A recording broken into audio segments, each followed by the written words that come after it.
ఐదుగురు పిల్లల్లో ఎవరెక్కువ పని చేసేవాళ్ళు? ఎవరు తక్కువ పని చేసేవాళ్ళు? ఏ పని చేయనండి, చేసేవాడు కదా, అని అన్నయ్య చేసేవాడు. అన్ని పనులు అన్నయ్య చేసేవాడు. ఇక మా చిన్న చెల్లి పెద్ద చెల్లి ఎక్కువ చేసేది.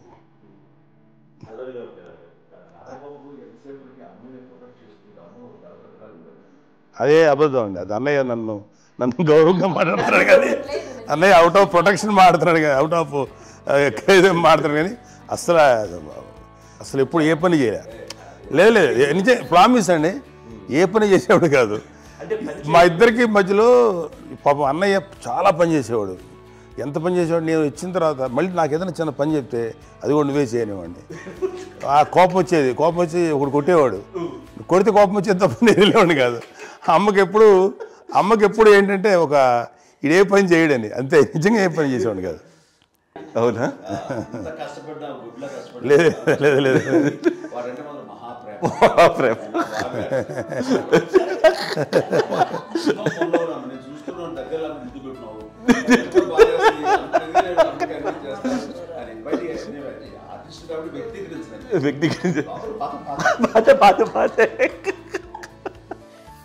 చిన్నది కాబట్టి చివరిది కాబట్టి తనంటే బుద్ధండి, నేను పెద్దోడు కాబట్టి నేను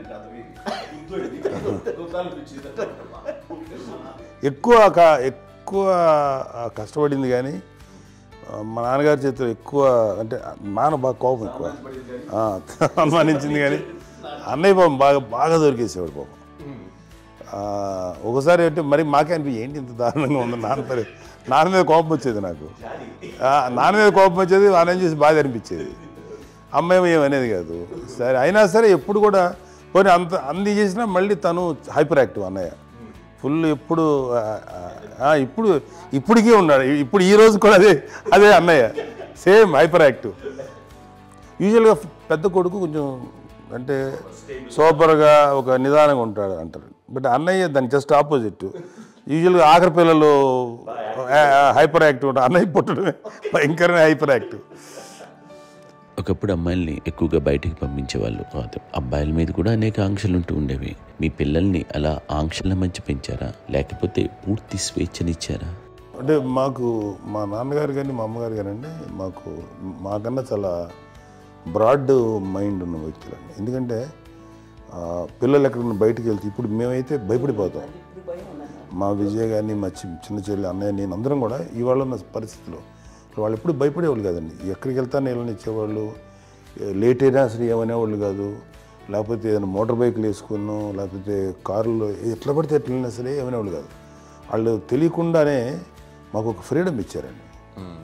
సో దట్ అదే ఆ ఫ్రీడంలో భాగమే అన్నయ్య కానీ ఇండస్ట్రీకి వెళ్ళాలంటే కూడా ఒక వ్యక్తి ఒక కొడుకు ఒక గొప్ప కెరీర్ని పర్సూ చేసుకుంటూ వెళ్తున్నప్పుడు నాన్నగాని అమ్మగానే ఓపెన్ మైండ్ తోటి అసలు నువ్వు వెళ్ళినా ఎంతకాలం వెళ్తావచ్చు, నువ్వు ప్రయత్నించని చెప్పి అలా వదిలేశారండి. అన్నయ్య కూడా ఏంటంటే మోస్ట్ రెస్పాన్సిబుల్గా వెళ్ళి చాలా మేజర్ అమౌంట్ అన్నయ్యకి కూడా పెద్ద అమ్మకు వందలు ఇచ్చేది కాదు, కరెక్ట్గా ఆ ఇన్స్టిట్యూట్లో చదువుకునేటప్పుడు ఎంత ఇవ్వాలో కరెక్ట్గా ఇచ్చేది.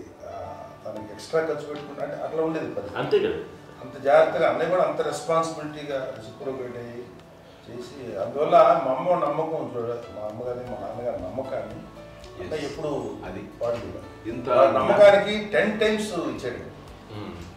ఏ వయసెస్ వైపు కానీ ఏ అలవాట్ల వైపు కానీ ఎందులో ఇండల్జ్ అవ్వకుండా నాకు నేనుగా నియంత్రించుకుంటూ సరైన మార్గంలో వెళ్ళేలాగా నాకు వెళ్ళడానికి లోపల ఆ స్ట్రాంగ్ థాట్, అడగగానే వాళ్ళు రెసిస్ట్ చేస్తే ఇచ్చానని ఆపేశారు అని ఏదో చిన్న రిలక్టెంట్ ఫీలింగ్ ఉంటుంది, వాళ్ళ మీద చిన్న కోపం నిరసన ఉండేది.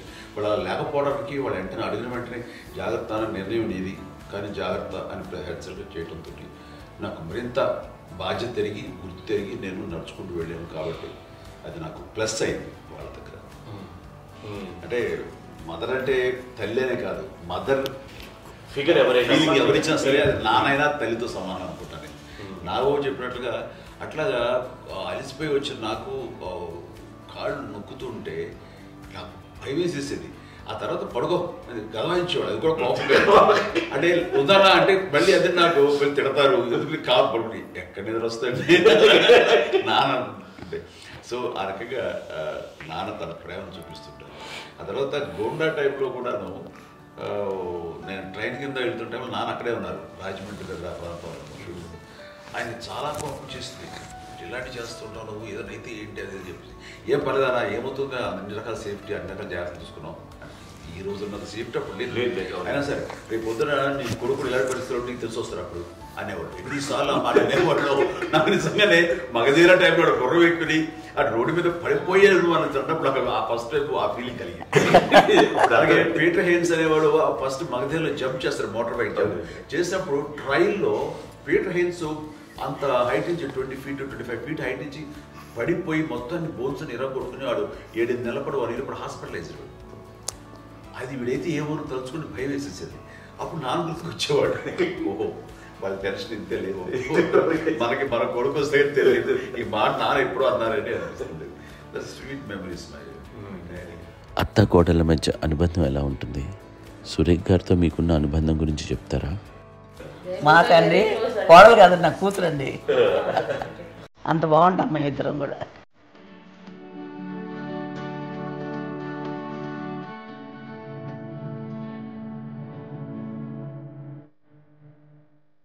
మీది ఒక అందమైన ఉమ్మడి కుటుంబం, అందరూ కలిసి ఉంటారు. ఇంత ఆనందంగా ఉండడానికి కారణం ఏంటి? దీనికి పునాది ఎవరే వేశారు? మా నాన్నగారి క్వాలిటీ నేను ఎగ్జాంపుల్ చెప్పగలను. అమ్మ వాళ్ళ ఇంట్లో పెద్దది, వాళ్ళ నాన్నగారు అంటే మా తాతయ్య గారు ప్రొహిబిషన్ డిపార్ట్మెంట్లో సిఐగా ఎస్ఐగా చేశారు. లేదు ఇన్స్పెక్టర్ సిఐ చేసి ఆయన కాలం చెందారు. చాలా ఎదిగా 48 years చచ్చిపోయారు. 40 సరిపోతే ఆయనకి అప్పటికి అమ్మ కాకుండా 4 బిడ్డలు. అమ్మ తర్వాత అబ్బాయి తర్వాత 3 ఆడపిల్లలు. వాళ్ళు ఏంటంటే ఆఖరావిడి నాగబాబు కంటే కూడా చిన్నవాడు. అది ఆ వయసు అంత చిన్నవాడు. అమ్మ మా పిన్నమ్మలు నాకంటే చిన్నవాడు. అలాంటి పిన్నమ్మల్ని ఆయన వీళ్ళ నాగ చనిపోయిన తర్వాత తన ఫ్యామిలీ అంతగా నాన్న పెంచారు. నాన్న కూడా అరాపురా శాలరీ మీద బతికేదే తప్ప కూడా కాదు. సో తనకు మిగిలిన దాంట్లో మళ్ళీ ఆ ఫ్యామిలీని చూసుకోవడం, మా అమ్మమ్మని చూసుకోవడం, వాళ్ళ మంచి చెడు చూసుకోవడం. వాళ్ళకు ఇల్లు మాత్రం ఉంది మొగల్తూరులో.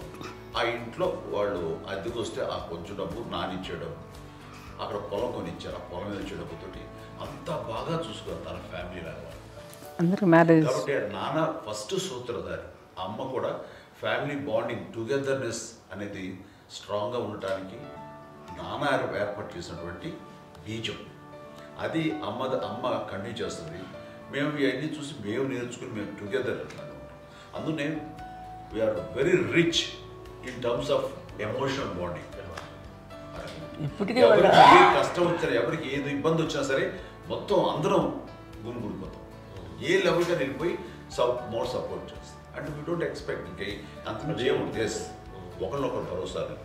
అది మా ఫ్యామిలీ మేము వెరీ స్ట్రాంగ్ అని చెప్పాలి. పెద్దవాడు కాబట్టి అవకాశం నాకు వచ్చింది కాబట్టి అమ్మ ఇది ఎప్పుడు ఎవరు కొన్ని విషయాలు నాగబాబు సపోర్ట్గా ఉంటాడు. నాగబాబు ఉండి వాడు ఉంటాడు భరోసా.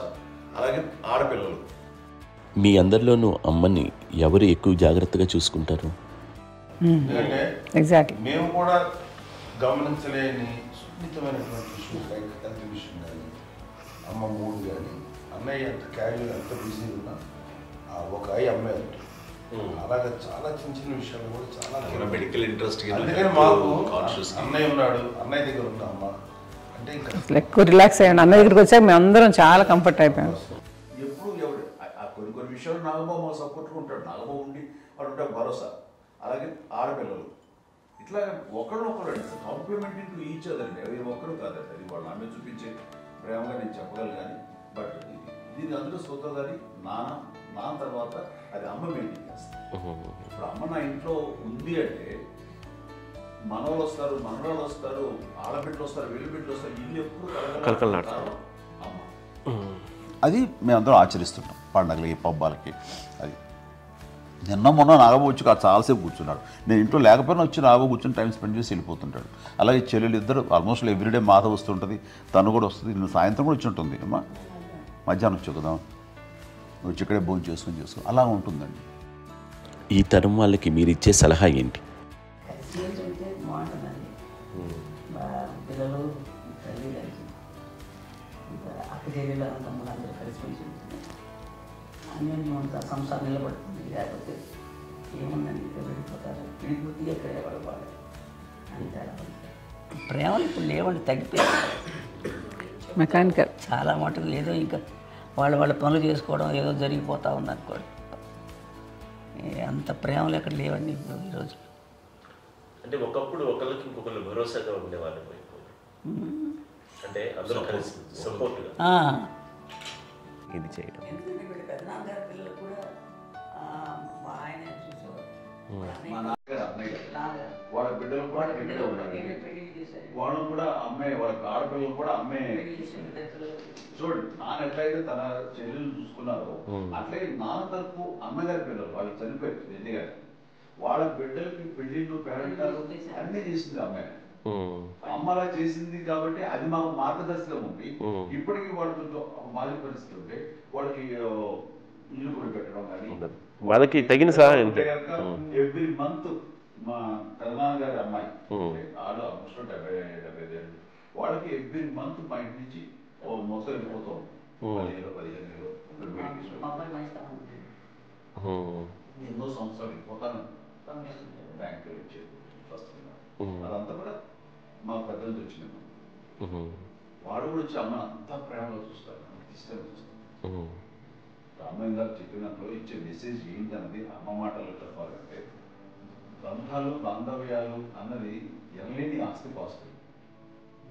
సో ఎలాగైతే డబ్బు ఎంత సంక్రమించింది, ఎన్ని ఆస్తులు వచ్చాయి ఫిజికల్గా అనే దాని మీద కంటే కూడా ఇవి ఆస్తిగా తీసుకుంటూ దీన్ని విలువ ఎరిగి గుర్తెరిగి దాని ప్రభావం తెలుసుకుని అది కనుక మనం ఇచ్చిపుచ్చుకుంటే ఫ్యామిలీలో దాని మించినటువంటి గొప్ప సంపద ఉంటుంది. కష్టాలు వచ్చినప్పుడు డబ్బు తీరుస్తుంది కాదండి, కష్టం వచ్చినప్పుడు ఒక భుజం తీరుస్తుంది, ఒక చేయూత తీరుస్తుంది. అది మన బ్లడ్ రిలేషన్ మనలో మనకి అది ఉండడం అనేది అదృష్టంగా ఫీల్ అవుతుంది. అంటే ఒకసారి అమ్మ చూసారు ఇదే అనిపిస్తుందంటే అది ఎవరి ద్వారా సంక్రమించడానికి తన ఆ చెట్టు కొమ్మగా కాబట్టి ఆ చెట్టుకే మనం ఆపాదించాలి. ఎక్కడో మామూలుగా ఉండాల్సిన వాడు ఈ రోజున ఈ స్థితిలో ఉన్నాము, ఇంతమందికి లైఫ్ రావటానికి దోహదపడ్డాము, ఇంతమంది కలిసికట్టుగా ఉండటానికి ఇదైంది. అమ్మని చూస్తుంటే నాకు ఏమనిపిస్తుందంటే అబ్బా ఇలాంటి జన్మం మనకు ఎవరికైనా ఉంటుందా?